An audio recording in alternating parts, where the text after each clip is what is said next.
Muy buenas noches, bienvenidas, bienvenidos a este Centro Cultural Banreservas en nombre de la editorial universitaria Bono.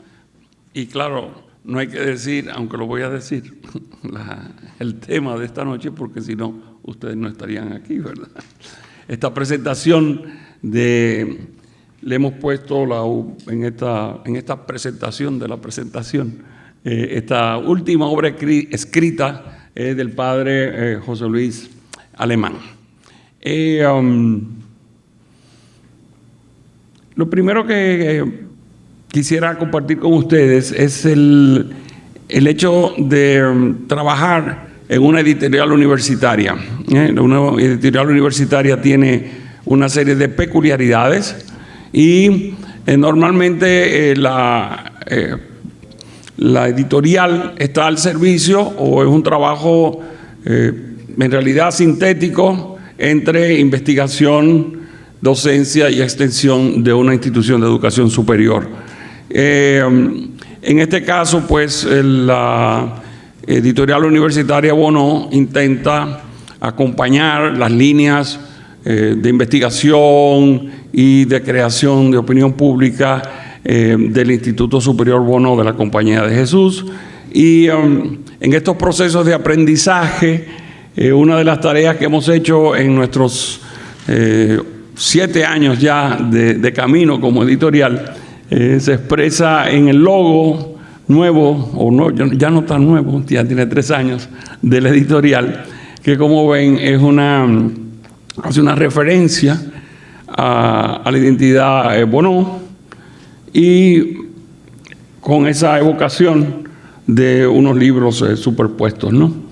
Pues en buena medida hasta ahora la editorial Bono ha intentado publicar libros con calidad, pero también con temáticas que no suelen tal vez interesar a un tipo de prensa de labor editorial más comercial o más con temas de la actualidad de la moda o de las modas. Y las temáticas que aborda son las 3 áreas que fueron autorizadas por las autoridades dominicanas para la labor educativa del Instituto Superior Bono, que son las áreas de ciencias sociales, humanidades y filosofía. En esas áreas es que estamos publicando nuestras obras. La obra que tenemos esta noche está en los orígenes de la editorial.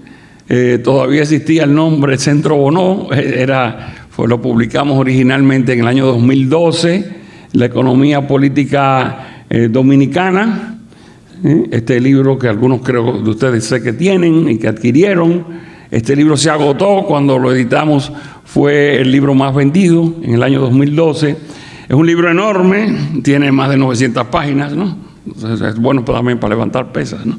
Es bueno. Y tiene los artículos publicados por Alemán entre el año 2003 y 2006. En el trabajo bibliográfico, lo que cuenta como título de verdad, lo que va a una ficha bibliográfica, no es la parte que se llama la tapa, sino lo que va a la bibliografía es la portada, y la portada propiamente dicha es lo que está dentro, ¿no?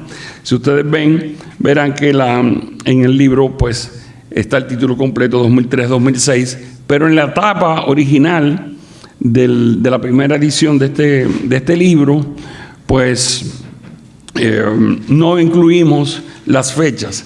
En la nueva edición sí hemos puesto las fechas por las razones que voy a explicar a seguidas.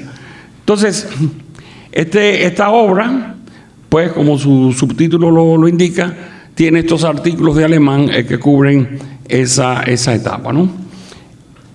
Quiero llamar la atención primero para la importancia del índice. Esa obra nos tomó 2 años editarla, es decir, que saliera, porque había unos manuscritos que estaban un poco desorganizados y Alemán no era muy ducho con la computadora y cuando fuimos a buscar los disquetes, que eran entonces disquetes, no aparecieron. Entonces eso hubo que organizarlo a mano, revisar los originales del periódico y el índice estaba muy precariamente indicado, no se entendía, había unos artículos que uno no sabía bien qué eran. Y resultó ser que esos artículos que no aparecían por ningún lado eran unas introducciones que hizo Alemán a cada bloque. En la edición primera, este trabajo de reconstituir ese índice, que como les digo nos tomó muchos meses hasta entenderlo, está expresado con la intensidad de los recuadros. Y así va dividido cuando vayan a ver el índice en el esquema, gran esquema que hizo Alemán de esta obra. Y a cada parte le hizo una introducción. Por lo tanto, cuando publicamos esa obra, todas las introducciones de cada gran parte, que son 4, eran inéditas. Las había escrito Alemán para esta obra. Y este manuscrito lo entregó él a fines de 2006. Entonces, llamo la atención para este índice, para cuando lo vean, porque solamente ver el índice y leerse esas introducciones que tienen más o menos 3 o 4 páginas cada uno, le dan un poquito la idea de la arquitectura del pensamiento de Alemán, ya en su madurez, ¿no? Poco antes de morir. Esto es lo que quiere decir, ¿no? El índice refleja su concepción de la economía, y yo tenía una explicación sobre eso, pero no voy a caer en esa tentación. Él llama a la economía una ontología social normativa, y no un equilibrio matemático financiero.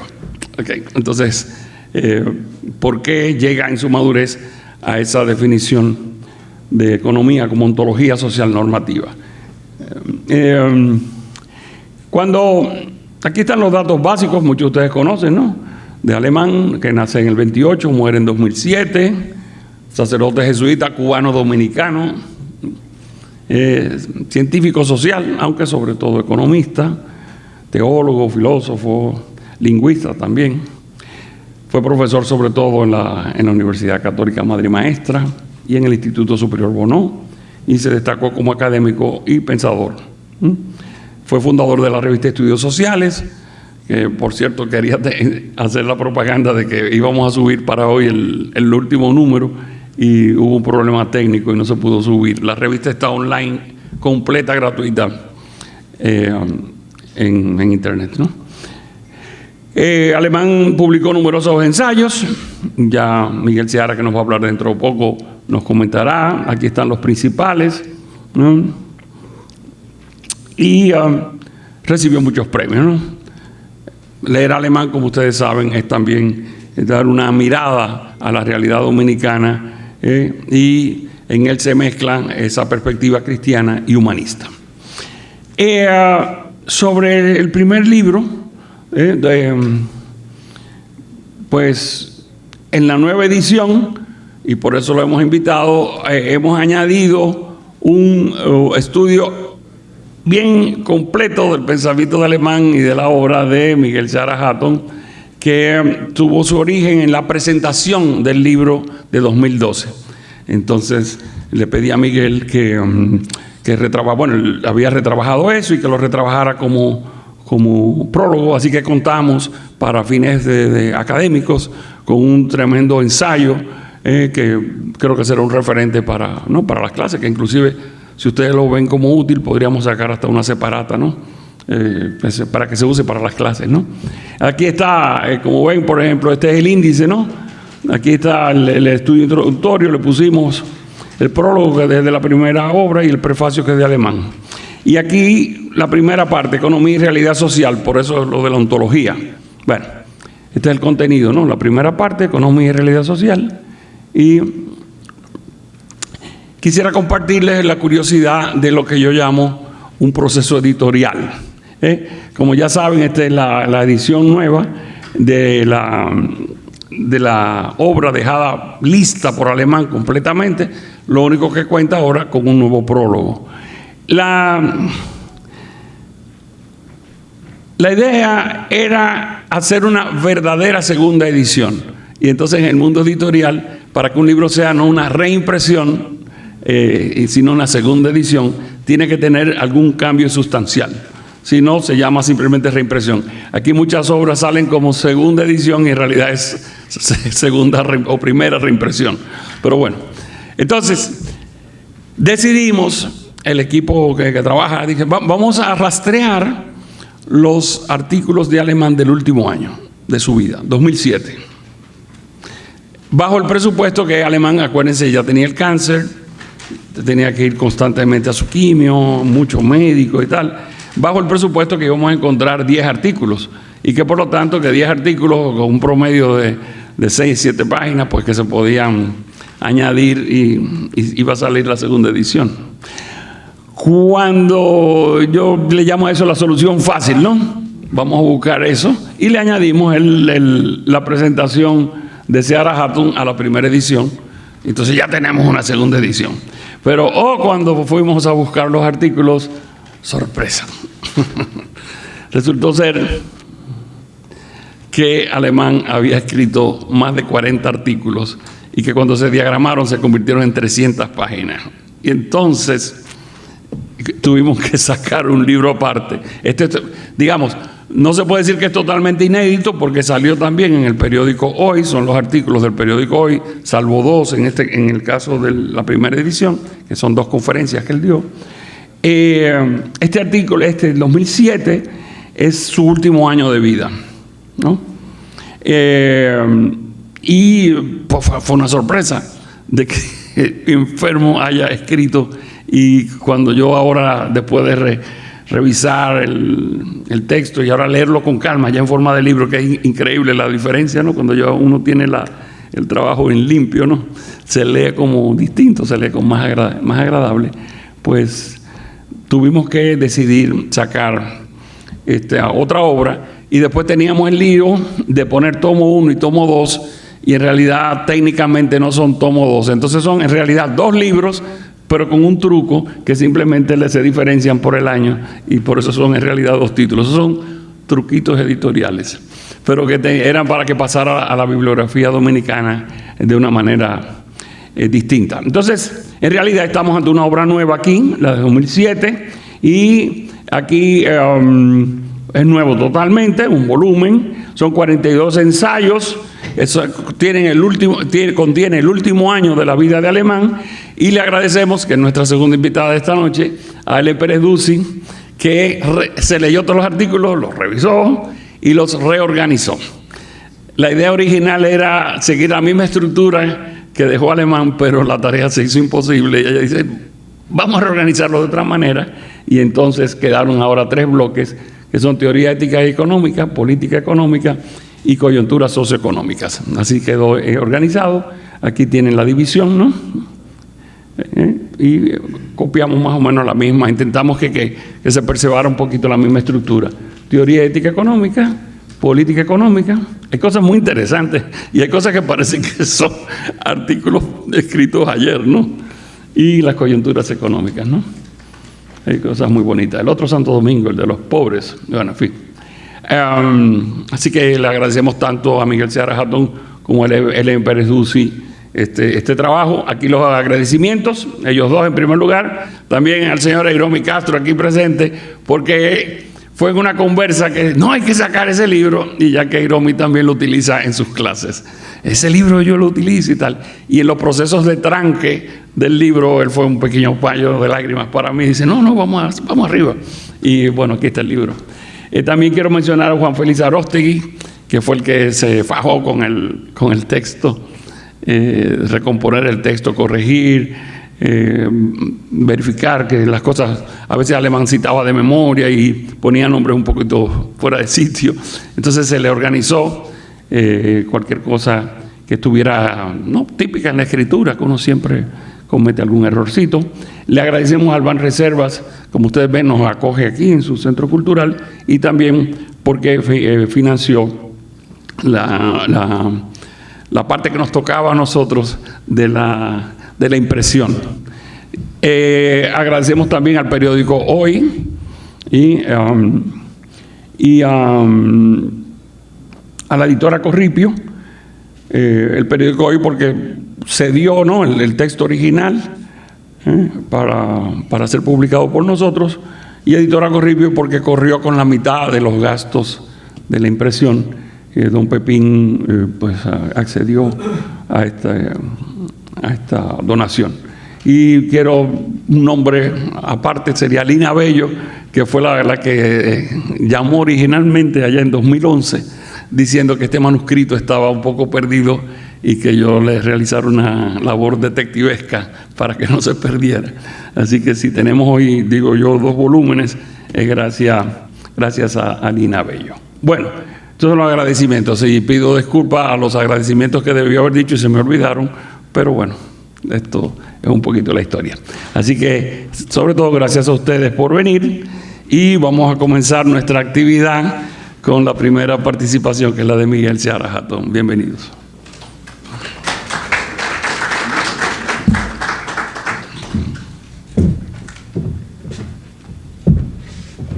Bueno, yo ya me estoy poniendo viejo también, así que tengo que auxiliarme con... Bueno, yo realmente un placer para mí estar aquí esta noche, y lo que yo voy a un poco es a relatarle una serie de conclusiones sobre el tema de la metodología en los trabajos de Alemán. Un poco contar una historia de cómo empezó todo esto, por lo menos en mi parte, y tener esta breve, no sé si breve, pero sí una serie de puntos que yo creo que caracterizan el trabajo de Alemán desde un punto de vista metodológico y teórico.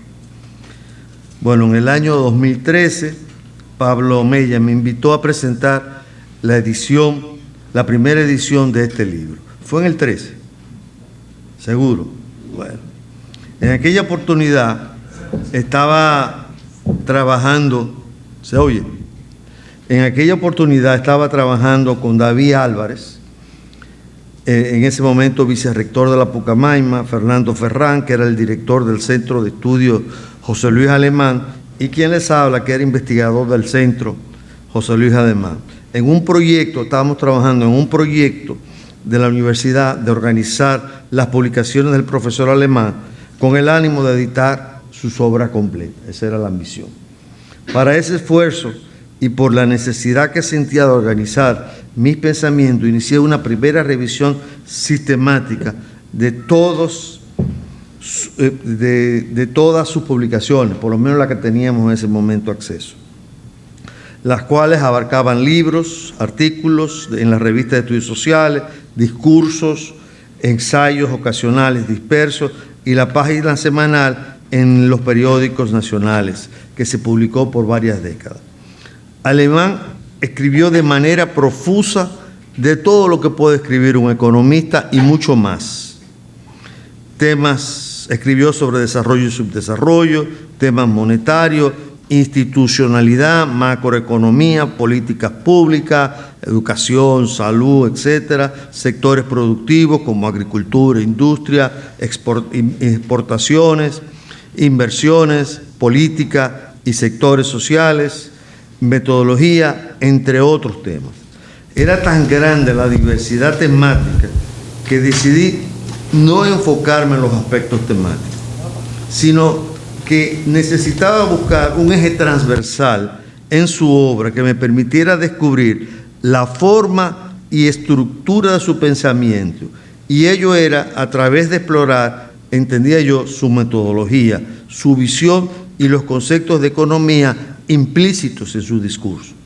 Así que cuando presenté la primera edición de ese libro de 2013, utilicé un conjunto de notas que ya tenía, que era dispersas e incompleta, que había acumulado sobre la obra de Alemán y que me sirvieron de apuntes para hacer una presentación del contenido del libro, esas 876 páginas, la de 2003-2006, que ahora tiene 900, ¿no? Que eran 876 páginas en aquel momento. Seguí trabajando en el tema asaltos, pero seguí trabajando, aunque de manera accidentada. Y en 2017 publiqué un artículo en la revista de la Comisión Económica de la Academia de Ciencias que un poco retomaba esa idea sobre el pensar económico de José Luis Alemán.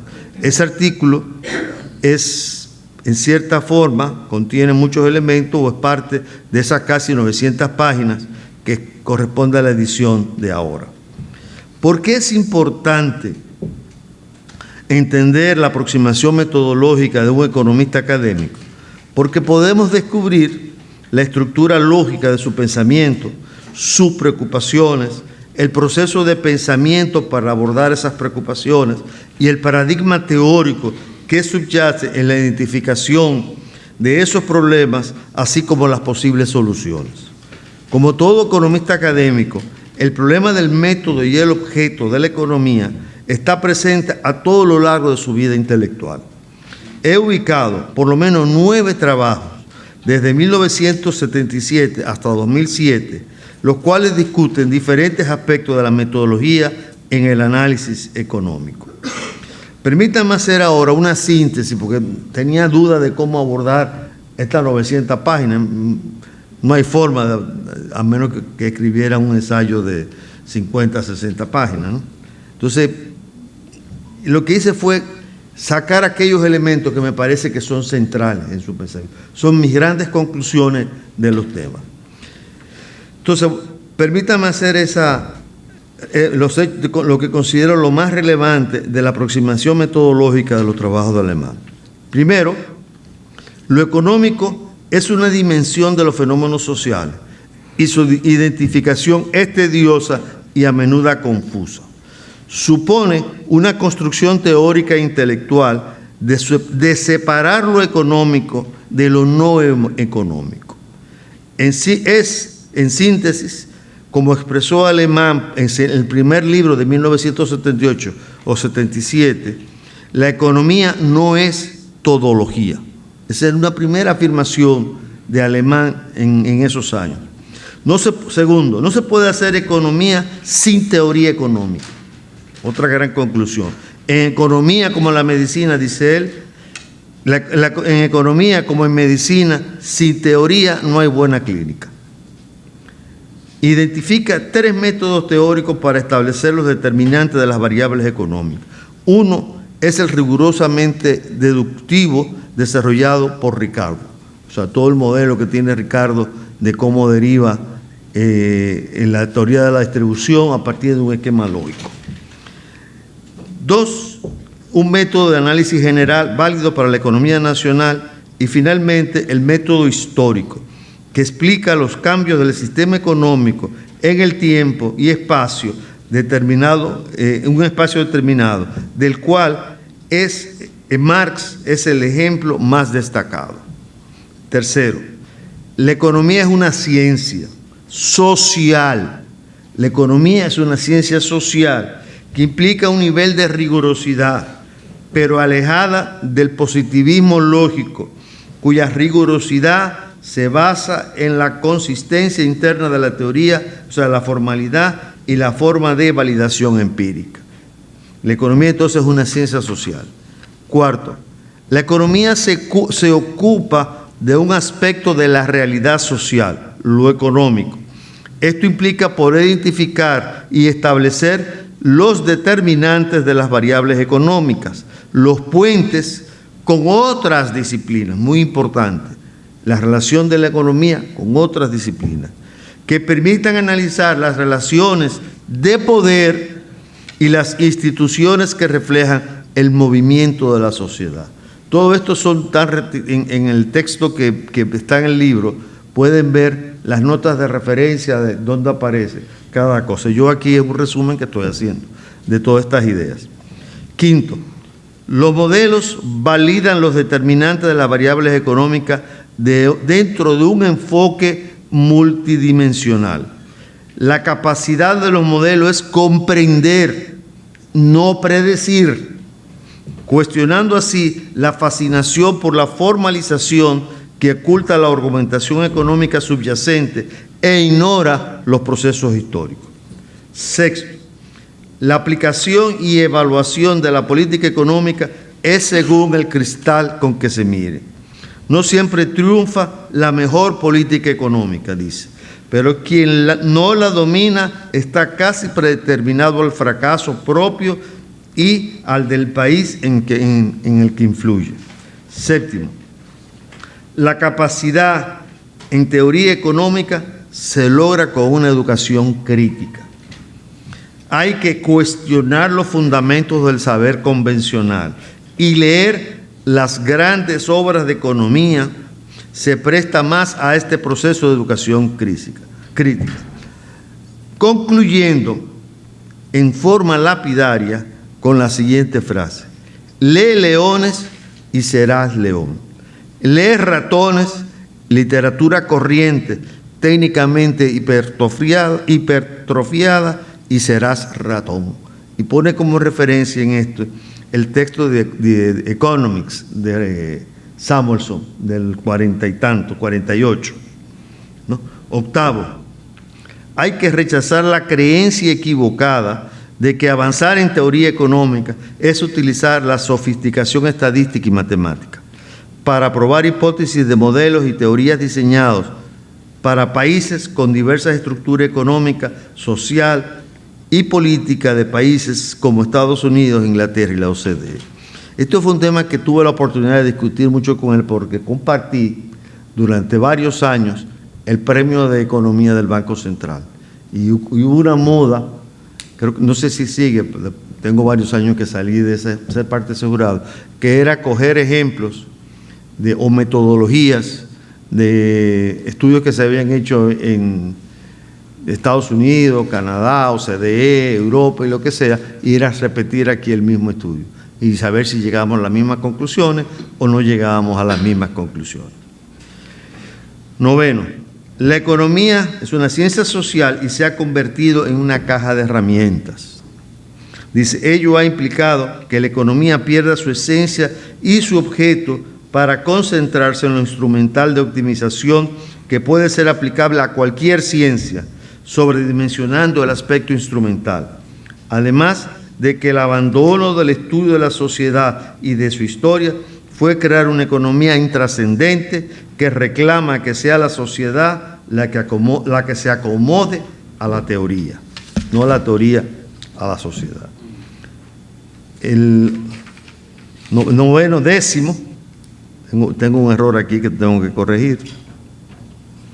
Dice, el ejercicio de la economía, el ejercicio de la economía distingue entre el ejercicio de la economía, el que es generalista, que practica la economía como una causa, y el profesional, cuyo objetivo es ganarse la vida con la profesión. Y él dice, yo soy un generalista, que es una causa para mí la economía. La siguiente, la definición de economía se aparta de la definición de Robbins, la asignación de recursos escasos para fines alternativas, la definición del año de 1932 del profesor inglés. Y se aproxima a la definición clásica, eso dice el amigo alemán, y ese es el estudio de la producción y el intercambio de bienes materiales. Siguiente, que creo que es la 12. La economía es una ciencia social que estudia a los individuos en sociedad. Se aparta del individualismo metodológico, que está en movimiento y cambio permanente, lo cual se refleja en las instituciones. Por lo tanto, la economía tiene un objeto de estudio multidimensional e histórico. 13, creo. El ámbito de evaluación de la economía convencional confunde los medios, el PIB, con los fines, el bienestar y la felicidad. La que sigue, no existe un solo método científico.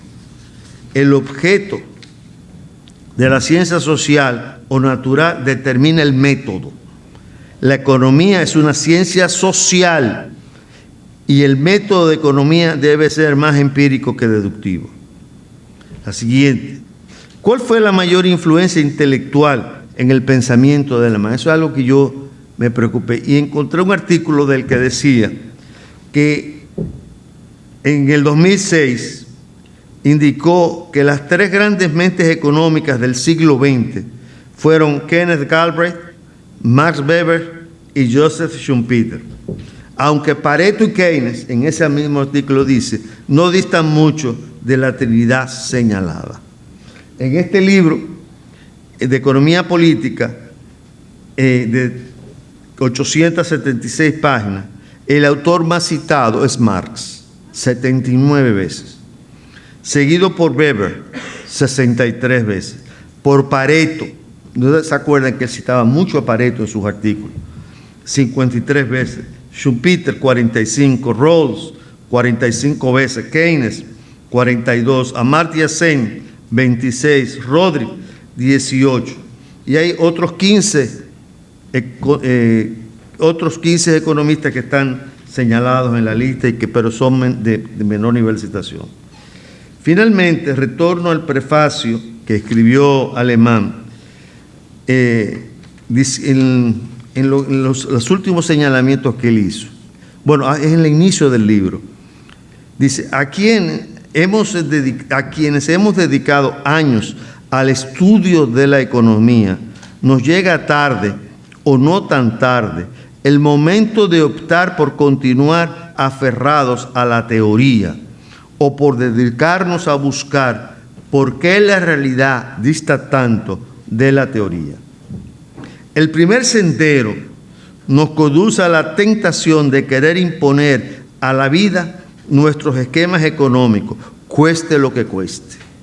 El segundo, a la de relativizarlos y acomodarlos a las exigencias sociales, populistas o humanistas. Existe, por supuesto, una tercera vía, dice Alemán, consciente de que la economía, en un primer momento, abstrae de la realidad todo lo que no sea económico. Será necesario recordar a la hora de su aplicación y para poder avanzar las dimensiones que precisamos conocer para poder mejorar o para por lo menos no empeorar la situación actual. Entonces, dice, sí, continúa Alemán, el economista, como tan profundamente expuso Keynes en su biografía de Alfred Marshall, que es un párrafo muy conocida, pero él lo modificó, dice, entonces el economista, como tan profusamente expuso Keynes en la biografía de Alfred Marshall, enfrenta el reto de diseñar un paisaje en el que hay que integrar personas, ríos, bosques, colores, desiertos, ciudades, máquinas y todo cuanto hay bajo el cielo. El especialista en economía necesita una comprensión general de muchas otras ciencias sociales. Tiene que tener, como dijo Schumpeter, instinto histórico, sociológico y político, y buen dominio de matemáticas y métodos cuantitativos. Y personalmente añadiría la filosofía, dice el apreciado amigo Alemán. Alemán entonces reflexionó de todo lo que puede preocupar a un economista académico generalista que asuma la economía como una causa. Hay un buen artículo donde distingue el economista como causa y el economista como profesional. Muy interesante ese artículo. Finalmente, hay que seguir sistematizando su pensamiento. Por suerte ya se empezó en los trabajos de Ellen también, pero creo que todavía hay muchas lecturas que hacer de la obra de este cura jesuita, economista y amigo. Por eso digo que trabajando en esta línea de trabajo, paro ahora, pero todavía no he terminado con la obra del profesor y amigo José Luis Alemán. Muchas gracias.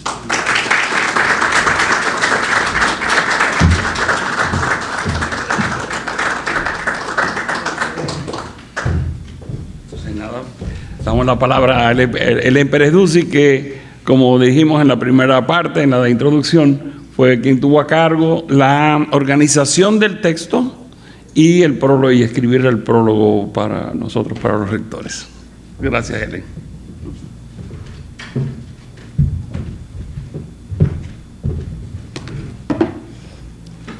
Muy buenas tardes a todos acá, gracias por venir.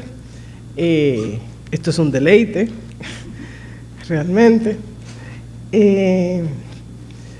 Yo, si se quiere, caigo accidentalmente, pero era inevitable caer donde el padre Alemán cuando uno era economista en los 80s, que fue cuando yo estudié, con la camada de personas. Dicen que la economía se estudia cada vez que hay una crisis económica. Entonces, hubo toda una camada de jóvenes que estudiamos economía en los 80 gracias a la crisis de deuda. Y el padre Alemán era una de esas personas, en esos tiempos, creo que ahora ya no lo hay, esto sería un ejemplo de ello. Había muchos eventos y muchas tertulias, era Forum que se llamaba la revista. Forum, y los jóvenes íbamos ahí a beber de la sapiencia, y pues Alemán siempre fue una persona sumamente abierta. Después yo tuve el privilegio de trabajar con él en la Pucamaima como director del Centro de Investigación de las Antillas, hoy desaparecido, vamos a ver si lo revivimos. Y para los que tal vez no sepan, yo sí escribí un libro sobre su obra porque no quería que se perdiera, dándome cuenta de que eran artículos de periódico. Dije, óyeme, es que es una obra muy grande, muy dispersa, no se puede simplemente dejar perder. Y yo hago una obra analítica en el 2012, donde yo llego a algunas conclusiones que creo que están muy sustentadas por su exposición, que me ha encantado, doctor Seara. Entonces, hoy no voy a repetir el prólogo, que está en el libro y que no es tan largo, donde yo básicamente sostengo que Alemán es atemporal. Y esa tesis yo también la tengo en el primer libro, y mi explicación era que una de las razones por la cual Alemán es atemporal no solo es porque él tenía tanta razón, sino porque esta sociedad y esta economía no acaba de cambiar. Como no acaba de cambiar, él sigue teniendo razón. Un poco como introdujo Pablo Mella, los 42 artículos, y Alemán podía ser muy denso en pocas páginas. Alemán podía ser muy denso en un párrafo. Hay que a veces leer y releer y buscar referencia porque era de una cultura vastísima. Hay de tipo teórico, práctico y coyuntural, que fue un poco la división que hicimos, pero nos dimos cuenta que los teóricos solían referirse a temas sociopolíticos, los de tipo práctico solían referirse a temas políticos, fiscales y monetarios, y los de corte coyuntural eran más de desarrollo económico y comercio internacional, que yo creo que esa era su verdadera pasión. Ahí era que él le encantaba incidir. Pero yo le planteaba a Pablo, yo le dije, mira, vamos a hacer un libro, porque hay una vastedad de temas, un libro de ready reference, que tú dices, bueno, si voy a buscar alemán, ¿cómo comienzo? Alfabéticamente, comienzo por temas fiscales, ¿por dónde comienzo? Entonces, por ejemplo, aglomerar los temas por recomendaciones prácticas me pareció algo muy útil, porque muchas veces queremos respuestas. Entonces, lo dividimos, como él señalaba, en una parte más teórica, una parte de análisis práctico y coyunturales. Estos artículos, yo por lo menos lo había organizado, que comenzaban con los fiscales por su aplicabilidad y porque su primer artículo en el 2007 se llamaba La CEPAL, Crecimiento con Pobreza. Y sigue a eso una serie de artículos sobre desarrollo económico, y su último artículo, como pluralista, renacentista y humanista, que era alemán, se llama Los derechos económicos de las constituciones, que englobaba su visión económica, legal, social y política. Entonces, yo pensaba, bueno, ¿cómo ponemos, cómo hacemos de interés del público asistente hoy lo que están contenidos estos libros? Y tomé los periódicos. El editor del Diario Libre hoy se pregunta por si necesitamos un DOGE dominicano, es decir, una institución que vele por la eficiencia de la administración pública. Yo quiero pensar que en eso ayudó un poquito un artículo que yo escribí sobre el acuario dominicano. No sé si lo vieron. Donde yo hice un análisis y dije, oye, pero tienen 99 empleados y está catalogado como científico, 2 secretarias y un chofer. Era como 79% administrativo. Ahí a los pobres manatíes, que por cierto se murió uno que supe de primera fuente, fue en parte por desconocimiento de los técnicos, que son pocos y son jóvenes. Nosotros tenemos que enfatizarnos y enfatizar y dedicarnos a lo esencial y no a lo decorativo. Lo sabemos de sobra. Otro articulista de Diario Libre dice, oye, tenemos toda esta cantidad de retos Y sin embargo mantenemos una visión individualista que va corroyendo los logros que se pudieran conseguir en colectivo. Y cuando hemos escrito sobre inversiones públicas y sobre lo que es el desarrollo, o sea, ¿cuál es la función del Estado? Asumir aquellos proyectos que el sector privado no puede hacer individualmente, entre otras cosas porque es muchísimo más costoso. Y el mejor ejemplo ahí es la electricidad. O sea, aquí se ha hablado desde que yo me acuerdo que se ha invertido en plantas eléctricas individuales el doble de lo que se ha invertido en las grandes inversiones eléctricas o lo que faltaba, ¿no? O por lo menos en montos comparables. Hemos privatizado seguridad, electricidad y una serie de cosas que deberían ser servicios públicos y que son más eficientes y más correctamente provistos como servicio público. En el hoy se habla de corrupción, clientelismo y cristianismo como estabilizadores sociales. Y el autor, que se llama Rafael Acevedo, dice, mira, nosotros tenemos como sociedad un clientelismo sociopolítico permeado por todos los niveles, desde lo más alto hasta lo más bajo, y que responde a un poder que le tiene, o sea, él habla de la no funcionalidad. Él dice, la policía, tú no puedes llamar a la policía por miedo, es peor llamar a la policía si usted tiene un problema. Esas son deformaciones del orden social. Y por último, el Caribe habla de que la fuerza que alimenta el profundo deseo nacional de que la situación mejore. El Caribe hablaba de qué es lo que nos define como país o qué define el éxito de un gobierno. Decía, no es un presidente ni un partido, mucho menos, es el conjunto de las personas que realmente quieren que se logren cosas. Todo el mundo quiere que las gestiones públicas elegidas logren su cometido, que cada uno dé un paso más adelante y que encuentre el camino adecuado y más corto para encarar con éxito los problemas del país. Revisando los textos del padre Alemán, cosa que siempre es refrescante, voy a leer algunas citas y confieso de antemano que es que a uno se le aguan los ojos. Dice Alemán: el país sufre una aguda crisis de servicios públicos de calidad desde la oferta de energía, seguridad y mantenimiento de la infraestructura física hasta la calidad de la enseñanza, la seguridad pública y la salud. El efecto cumulativo de su descuido desde hace décadas ha obligado al sector privado a asumir por vía de los mercados responsabilidades escolares, sanitarias y energéticas que disminuyen el ingreso disponible y el ahorro. Y lo hace enemigo de impuestos convenientes para aumentar el gasto social público. Eso fue en la CEPAL, Crecimiento con Pobreza. Cuando él habla de la competitividad dominicana, él dice que la República Dominicana sufre de serias deficiencias en 3 renglones: instituciones, educación, la básica más que la universitaria, y la organización de los mercados. Para mí estas 3 debilidades, dice Alemán, yacen en la calidad institucional del gobierno, en la baja calidad de la educación y en el oportunista clima empresarial. El CAFTA-RD puede ayudarnos a mejorar el aspecto institucional y empresarial. Tengo más adelante una cita que me recordó lo que estamos discutiendo ahora. Sobre la igualdad de oportunidades, él habla de capital interno, el PIB. Él dice que la distribución de capital es peor que la de ingresos y debe ser estudiada. Que el último principio de la paz social es la aceptación de un principio formal de decisiones en la República Dominicana y tiene que ver con la votación representativa constitucional. Si no se acepta y postula a otro, a quien representa a los representantes, casualmente yo no recordaba esto, pero todas estas cosas están en el subconsciente. Yo una vez escribí, pero ¿a quién representan los representantes? Porque tenemos no sé cuánta gente elegida y al final ahí se pierde el control de todo. Ni responden a los intereses de la población, ni la población sabe lo que se está legislando, ni cuánto está costando. Y él dice que hay que concluir con John Rawls que el país como tal padece de injusticia institucional aguda.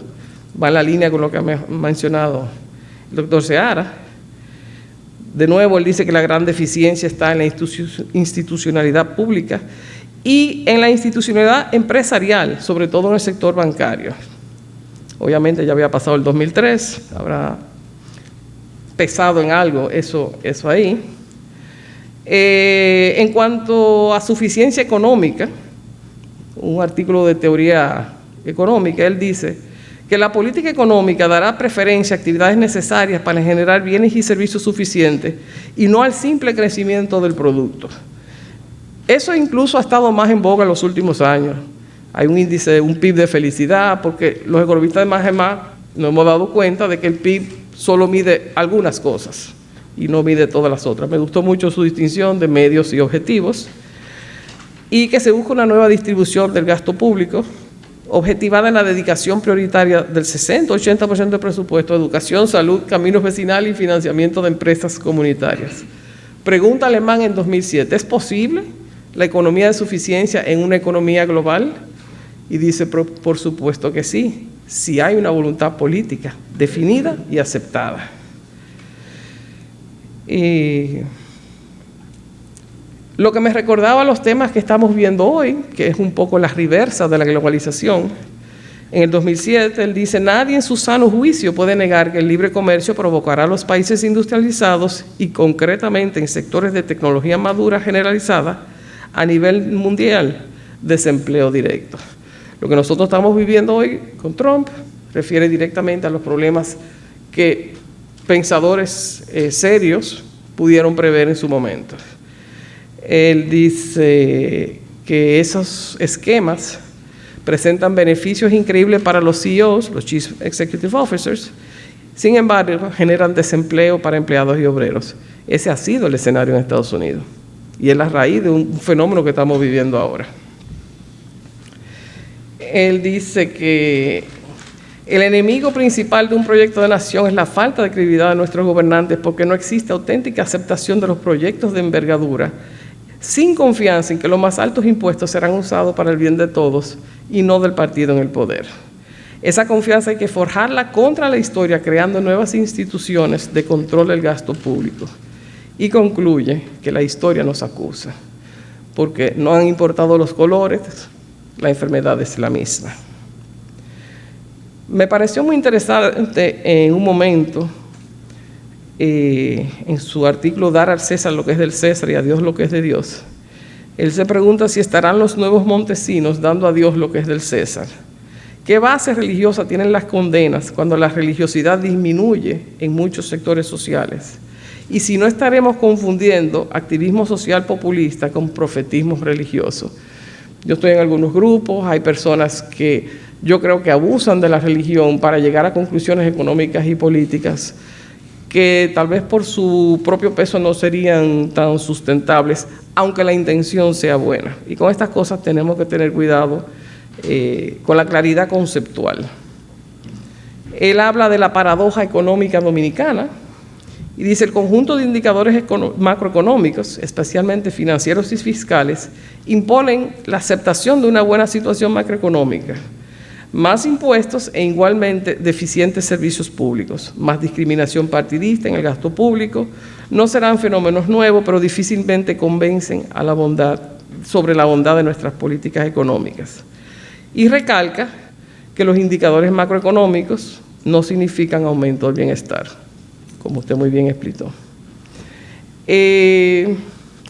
Viendo todo esto, la pregunta que nosotros tenemos que hacernos hoy, y en honor a Alemán y a tantos que lo han precedido, en el sentido de que nosotros hemos tenido buenos líderes, buenas cabecillas, que nos han dado diagnóstico correcto, herramientas de análisis correcto, es ¿por qué no lo hemos cumplido? Mi tesis hoy es, no solo sus postulados son vigentes, lo que nos ha faltado es la ejecución.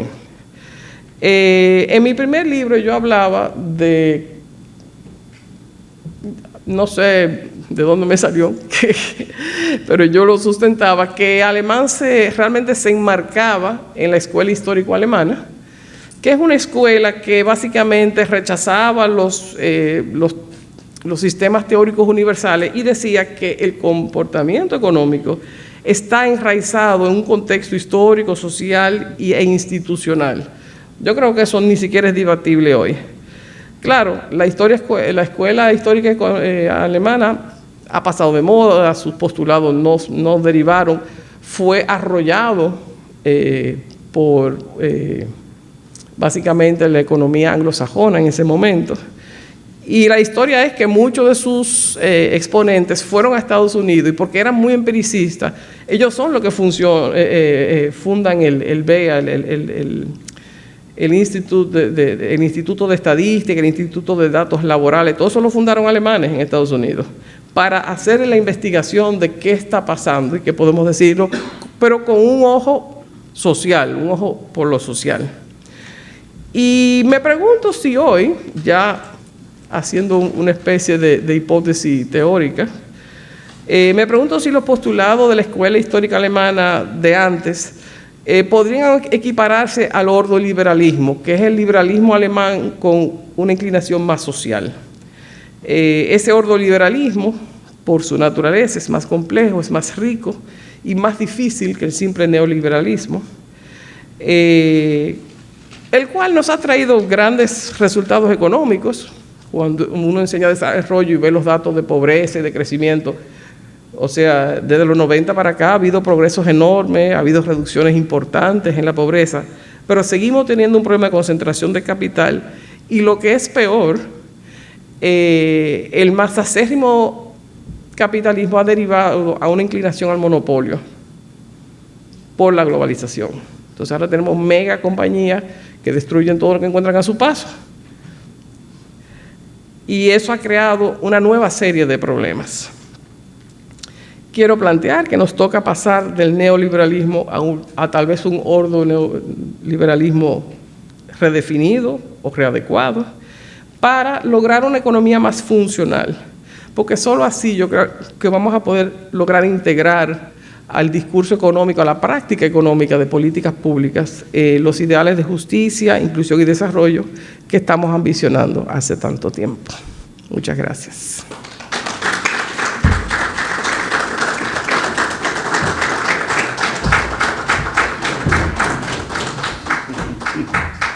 Gracias, Helen. Pues nada, ahora brevemente unos avisos prácticos. Ya saben, el libro, los dos libros se están vendiendo en la entrada al precio de 1,000 pesos los dos. El precio que se va a vender en las librerías, si las personas le preguntan, va a ser el libro grandote se va a vender a 1,000 pesos y el nuevo a 800. Porque, bueno, no entro a explicar los precios porque esa diferencia, pero para que sepa que prácticamente está a 50% y el chance pueden comprar todos los que quieran para regalar o para revenderlo y hacer negocio y me mandan los cuartos a mí.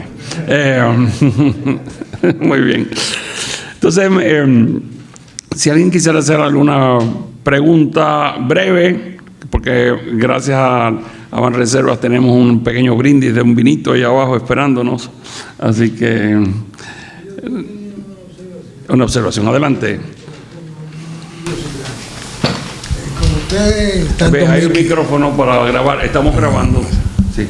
Sí, tanto de Helen como Miki, que me surge, ellos que han sido lectores sistemáticos de la obra de Alemán.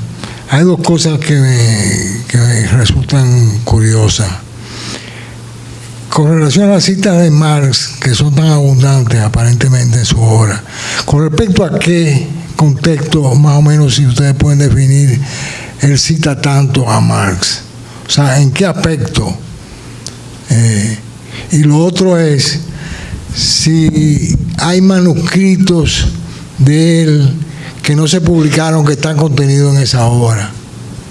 O sea, porque muchas veces, por lo menos yo, cuando trabajo intelectualmente, muchas veces tomo muchas notas que no están en lo que yo termino produciendo, y después me doy cuenta que las notas eran más importantes que lo que yo publiqué. Bueno, mira, a mí me gustaría, antes que responderte a Fernando, estoy buscando la nota aquí donde hablo de las citas. Aquí está. Tú sabes que yo nunca, desafortunadamente, nunca fui alumno de alemán. Una pena, porque eso me hubiera dado la oportunidad de tener un mayor conocimiento de su pensamiento. Yo, cuando entré a la universidad en los años 70, 73, 71, ya estaba en Alemania, y cuando regresé ya no iba a estudiar, pero sí fui muy amigo de Alemán y hablábamos mucho en Cefasa, en Santiago. No sé si...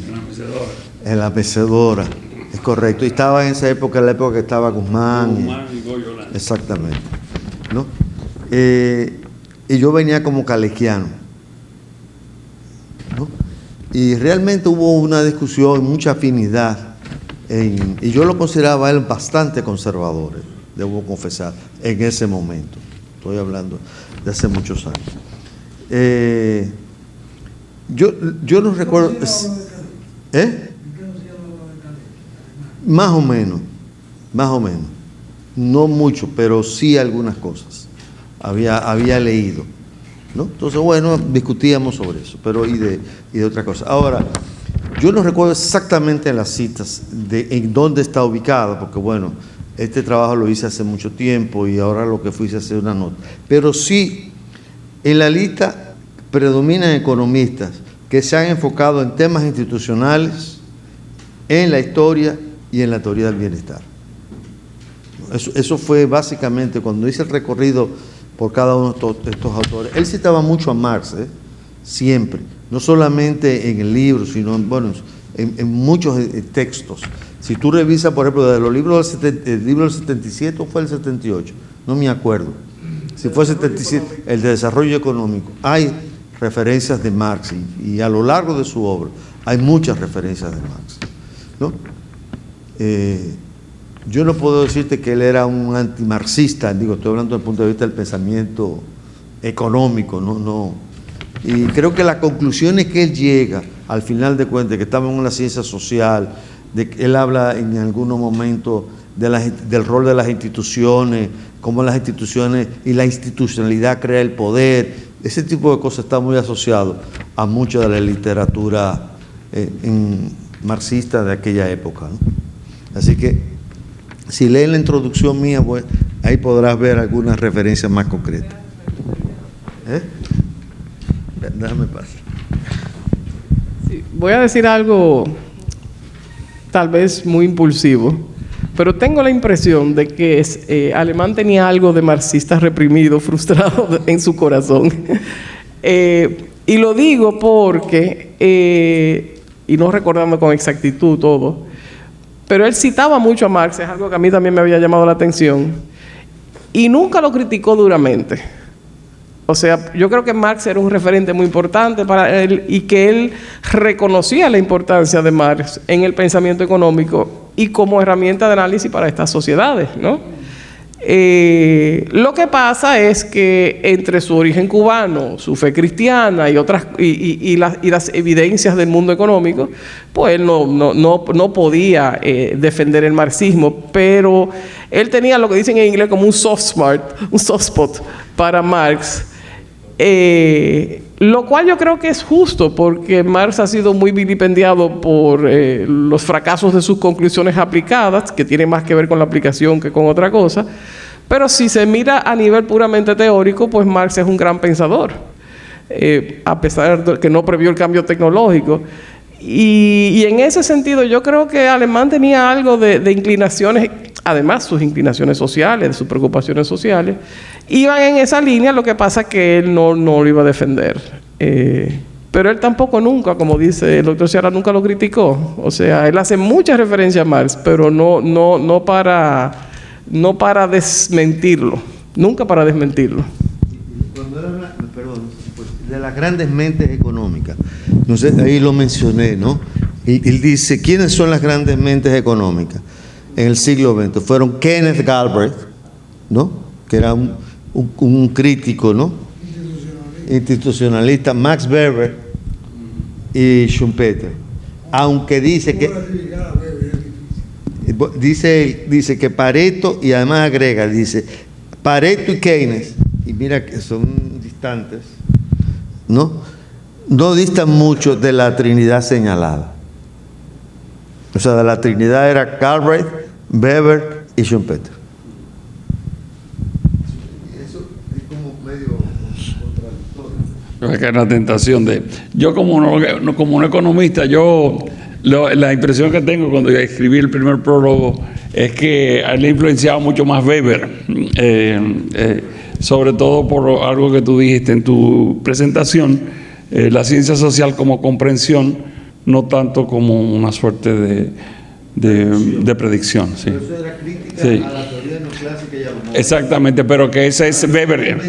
La noción de comprensión viene de Weber, de esa tradición sociológica que se llama sociología comprensiva, ¿sí? En Verstehen en alemán.